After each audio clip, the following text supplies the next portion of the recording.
DMTV Info, votre chaîne d'information en temps réel. La politique, la santé, le sport, les faits de société, la musique, les rumeurs et bien plus encore. Vous découvrirez cela dans notre chaîne DMTV Info.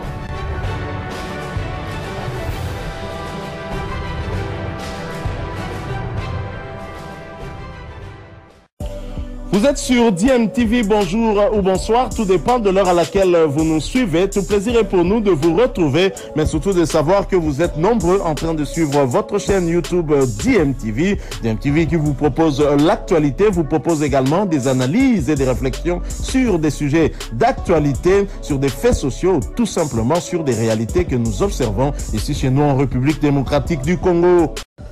Madame Christelle, vous avez la parole. Merci.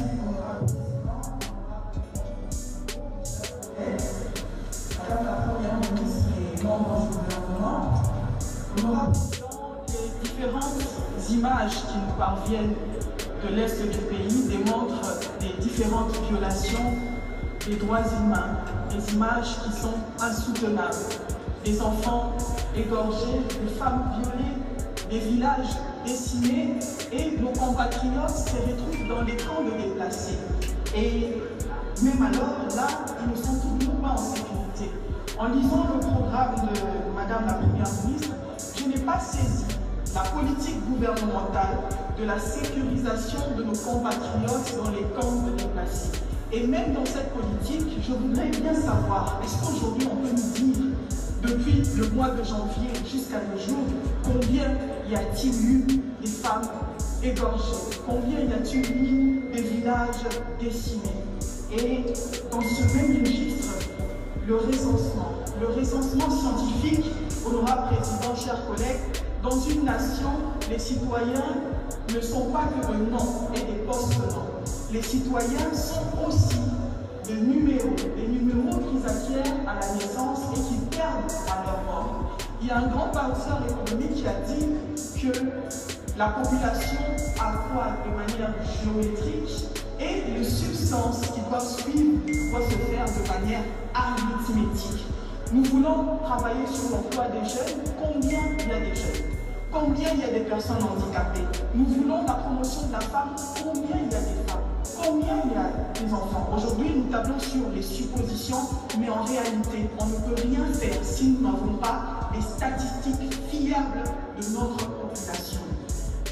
Honorable député, honorable président de l'Assemblée, honorable député, chers collègues, concernant la révisitation du contrat chinois, ce contrat léonais, Madame la Première ministre nous a dit que ce contrat pourrait nous rapporter 12 000 km de route, sachant que la RDC a besoin de 55 000 km de routes nationales et de 90 000 km des routes des dessertes agricoles.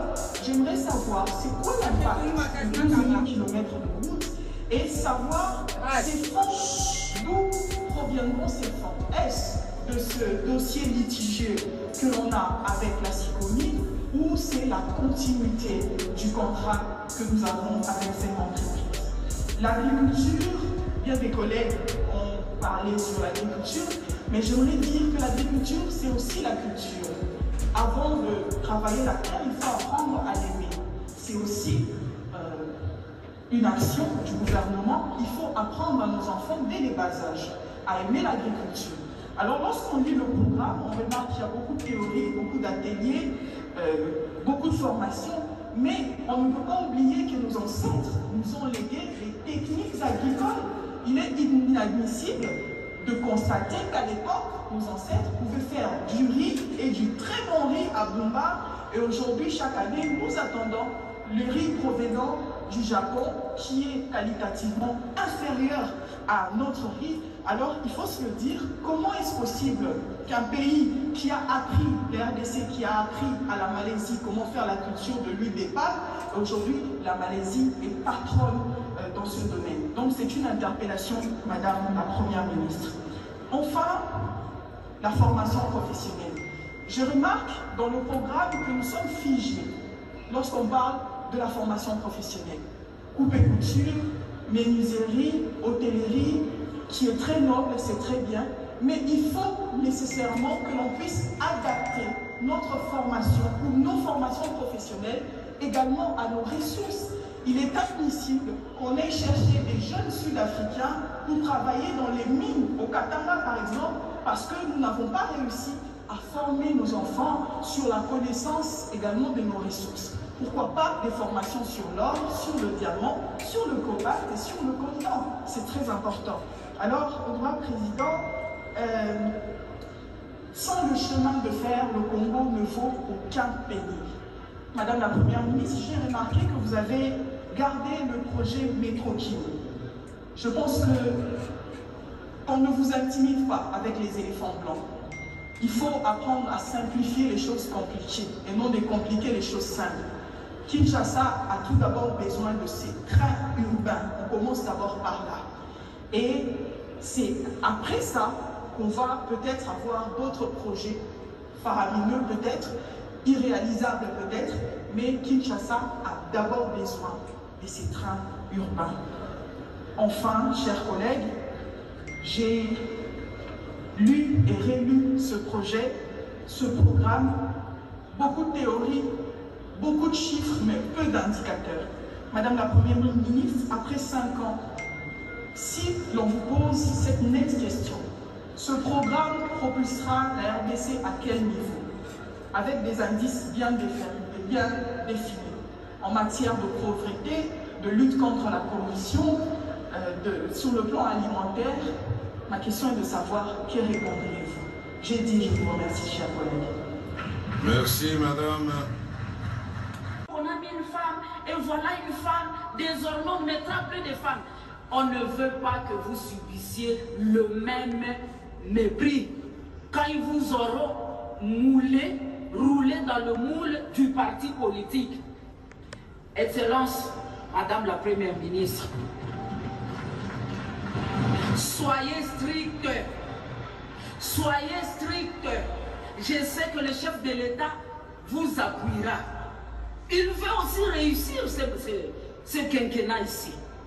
Il va vous soutenir. N'hésitez pas. Moi, je vous conseillerais, si vous voyez vraiment que vous êtes écrasé, de démissionner. Parce que ça sera encore l'histoire des femmes. On va dire la femme, la femme, la femme. Et si vous démissionnez parce que notre famille politique aura voulu que vous comportiez différemment à vos valeurs. Je sais que le Congo central produit toujours des gens avec des valeurs élevées. N'allez pas vous compromettre dans ça. Excellence, Madame la Première ministre, c'est vous qui serez redevable devant ce Parlement et donc devant la nation. C'est vous seul. Lorsqu'ils vont vous dire, écoutez, si vous ne faites pas ceci, bon voilà, si vous ne faites pas ceci, à la fin, on va vous appeler ici, ça sera vous seul devant tout ce monde ici.